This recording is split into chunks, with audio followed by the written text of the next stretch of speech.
It's no secret that the United States spends more on defense than other countries. A large portion of these costs are spent on innovation. Some ideas are mind-boggling: cyborg insects, mechanical elephants, and plant-eating robots. It's hard to imagine the world's most influential people discussing these topics seriously. It's even more difficult to accept that billions of dollars are being spent on these projects. However, this is the case. And so we present the most insane canceled projects. The most insane projects of the US military. On land, on water, in the air, and in space.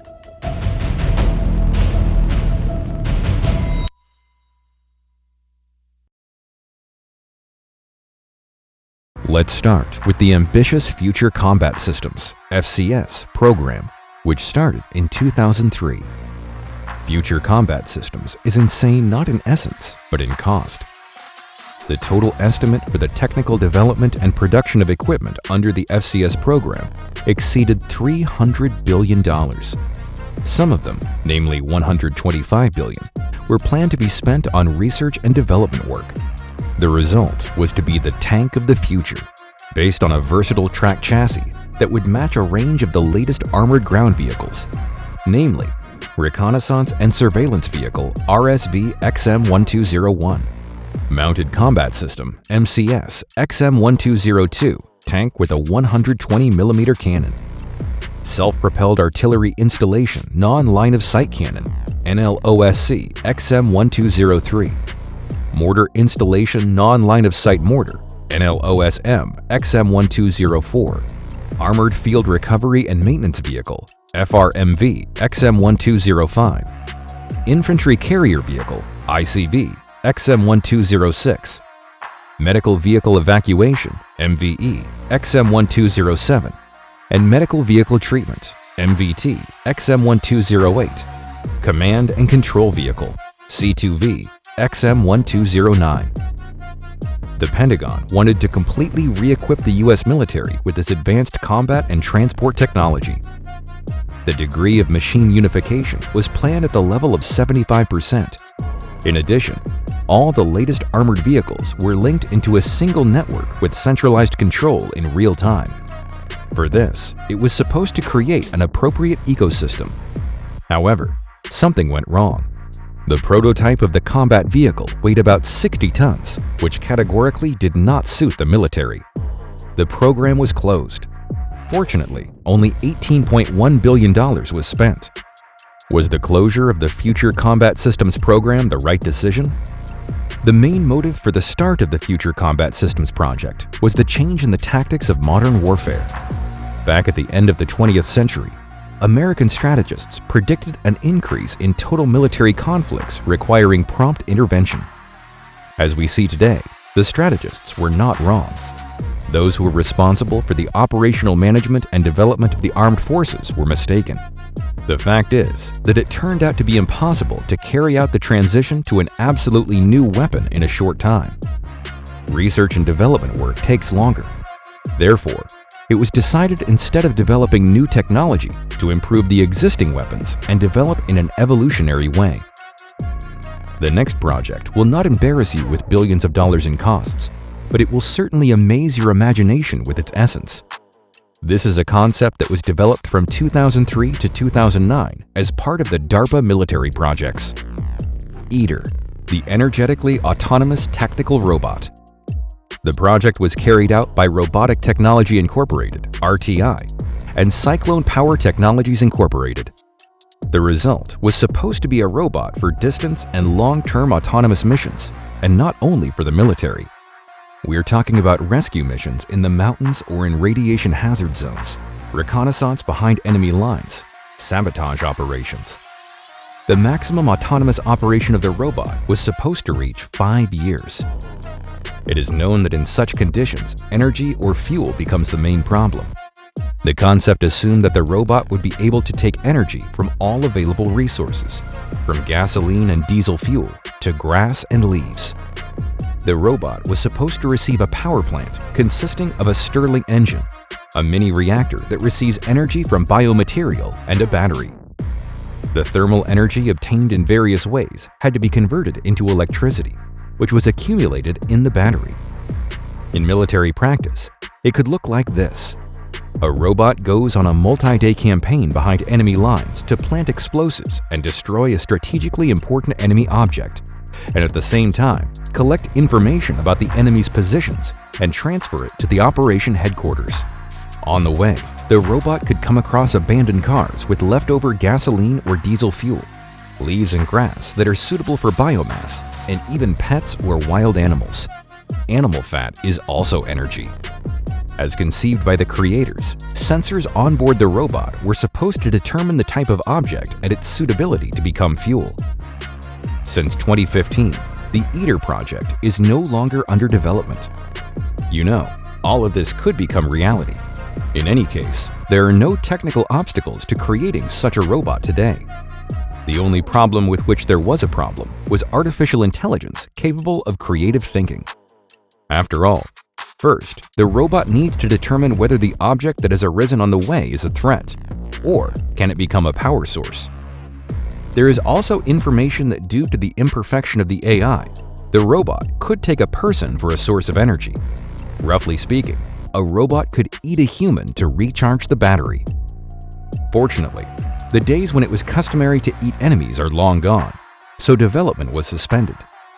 Perhaps when AI becomes more creative, flexible, and selective, we will hear about this project again.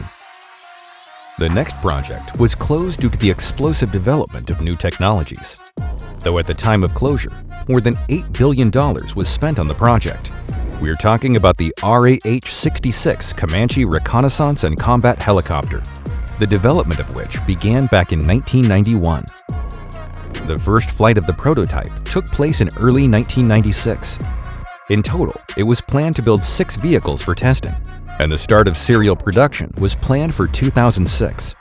But in 2004, the project was closed, although the developers of the RAH-66 managed to create a machine with advanced technical characteristics. The helicopter's stealth indicators in radar, infrared, optical, and acoustic spectra were also record-breaking. Composite materials were widely used in the design of the RAH-66 Comanche in order to reduce the signature. The forward fuselage was made of epoxy carbon fiber. For the early 2000s, these were truly advanced technologies. But the experience of operations in Iraq and Afghanistan has shown that it's much more effective to use drones for reconnaissance. Why invest in helicopter production and pilot training, risk vehicles and crew lives when you can train operators who control drones remotely? Therefore, the Alliance of Developers, Boeing and Sikorsky, received $500 million in compensation and the program was closed. And the 2 built copies of RAH-66 Comanche were sent to a museum. How are things on the water? There's also something to brag about here. Littoral Combat Ship, LCS, is one of the largest and most expensive programs of the U.S. Navy. The program started in the early 2000s. It was supposed to create at least 60 small, maneuverable, and fast ships for reconnaissance and combat duty off the coast. It was planned that each ship will cost $500 million. The exact numbers in the Navy are not disclosed. According to independent experts, the price of one littoral combat ship is well over $1 billion. The revolutionary idea behind LCS lies in its modular design. The newest ships consist of interchangeable blocks, which are selected depending on the tasks assigned. Weapons on board ships are also interchangeable. For example, artillery mounts can be replaced with rocket mounts and vice versa. Each ship received a takeoff deck and a helicopter hangar. As conceived by the creators, the Minesweeper can be turned into a destroyer, support ship, or submarine hunter in a matter of hours. In practice, the modular design has greatly complicated the design. The strength of the hull has also decreased. Manipulating the modules turned out to be more time-consuming than anticipated. Today, the fleet includes 9 coastal ships. 5 more are at various stages of construction. However, among Marines, the abbreviation LCS is already interpreted as Little Crappy Ship. 4 ships are subject to decommissioning due to too high repair and upgrade costs. The oldest of them is only 12 years old, and the youngest served less than 6. The rest of the ships are recommended to be operated in a sparing mode. The fact is that during the short-term operation of the LCS ships, a common design flaw appeared, a problem with the transmission.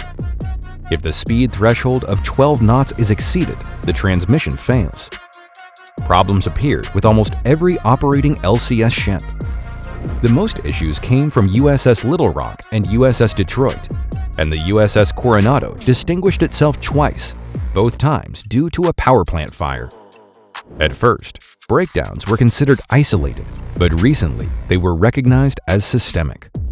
The leadership of the U.S. Navy decided to suspend the supply of new ships. Finally, we get to space. Our attention was attracted by the X-20 Dyna-Soar program, which formed the basis of the concept of combat space complexes. Dyna-Soar was initiated and ordered by the U.S. Air Force. The developer was Boeing. The result of the program was to be a single-seat reusable orbital aircraft capable of intercepting spacecraft, conducting reconnaissance, and even delivering nuclear strikes against objects on the ground. The squad of volunteer pilots included Neil Armstrong, who later became the first person on the moon. The X-20 was a small single-seat orbital aircraft. It was 35 feet long and had a wingspan of 21 feet. It could put up to 1,000 pounds of payload into orbit. The plane was to be launched into orbit using the Titan launch vehicle and landed like an ordinary plane on the runway. The technical feature of the X-20 was its maneuverability. It was assumed that upon entering the atmosphere, the X-20 will be able to change its orbit, which gives an advantage for military missions. With such maneuvering, the trajectory of the vehicle cannot be predicted. From 1957 to 1963, $410 million was spent on Dyna-Soar. Adjusted for inflation, that's almost $4 billion. In 6 years, developers have built only a few mock-ups of the X-20. That is, even at the time of closure, the Dyna-Soar program was still very far from reality. Almost 60 years later, the X-20 still looks extremely futuristic.